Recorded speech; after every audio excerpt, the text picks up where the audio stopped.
So we are having an interview with one of our Pushing the Line teachers, Tara Gilbee, and she is going to run us through what you might expect if you're going to be taking part in this course. So Tara, could you please tell me how you would describe your practice and where teaching fits within it? So I've been a practitioner for about 20 years, multidisciplinary. I did an undergrad in sculpture, so I had a really broad base experience. It was very studio based at VCA, so we covered all the material possibilities that you have in sculpture. And then I went on and worked in a more ethereal installation based approach, and then moved into photographic work.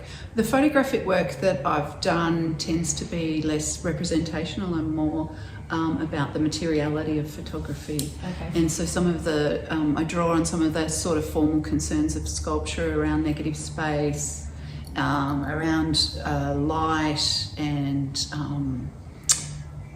the trace is very strong in my work. So looking at how surfaces can be lifted.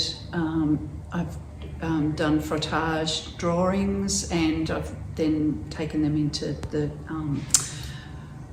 darkroom and then transferred them into photographic prints. So there's this kind of multiple layers of taking trace from sight and then reiterating it. Amazing. And have you always taught as part of being a practitioner, or is the teaching? Oh, it's interesting. I taught, like, I live in Castlemaine. I've lived there for 20 years. I'm moving on soon from there, but at the moment I've had a history of working with the adult education there, and then when I came back to Melbourne to do my Masters at VCA, I got some work at Deakin, and so I've been teaching for the last 7 years. And what do you teach there? So at Deakin I teach photography, and I'm currently working at Australian Catholic University teaching sculpture and photography. Oh, amazing. Yeah. Great. Okay. Yeah. So and I really love seeing the way the students have just embraced the photography course. The sculpture course. They're really quite interested in all the material exploration. So it's been great. Right. Yeah. Fantastic. Why do you think it's important to step outside of your comfort zone and do things that challenge what you already know in your practice? There's those aha moments that you get when you don't know what you're doing, and something pushes you to look at what you can do, and it helps you identify your voice as a creative practitioner as well. I think if you are challenged with another material or another way of making, it asks you what you want to say.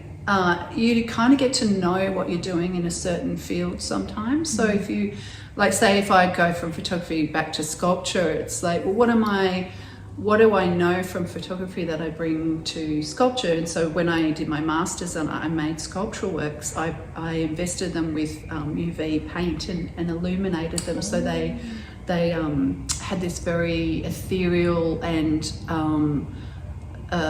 they looked like geological sort of landscapes with this UV light, and so it was bringing the photographic back on the surface. And so I think, yeah, taking another medium and bringing what you know from one medium to the other can be really interesting. And I think that because I'm multi-versant in materials, and that's my big, I kind of got an encyclopedia of techniques. I can really help cater to people's exploration, and then I think their exploration then allows them to see what they have to say. So it's kind of like an open dialogue. Yeah, that makes good sense, especially from, I'm a sculptor as well, and I can understand that intrinsically as a sculptor in terms of material. What made you want to teach Pushing the Line? Oh, I love the idea of that whole day immersion. I think sometimes you need to have a whole day, especially with sculpture, it won't be like, my focus will be around scale, and so people can get a sense of their bodily relationship with form. Yeah. So we'll be working in cardboard so they can bring things up to scale pretty quickly. And then it's about that idea of how does this other form that's almost human scale inhabit a space, and what does that do? And to physically feel that, you need the time to actually make it and then reflect on it and then play with it. But sculpture's great like that, and I think that, you know, like in pushing the line, there'll be a lot of that playful pushing. Yeah. Yeah. Playful plasticity.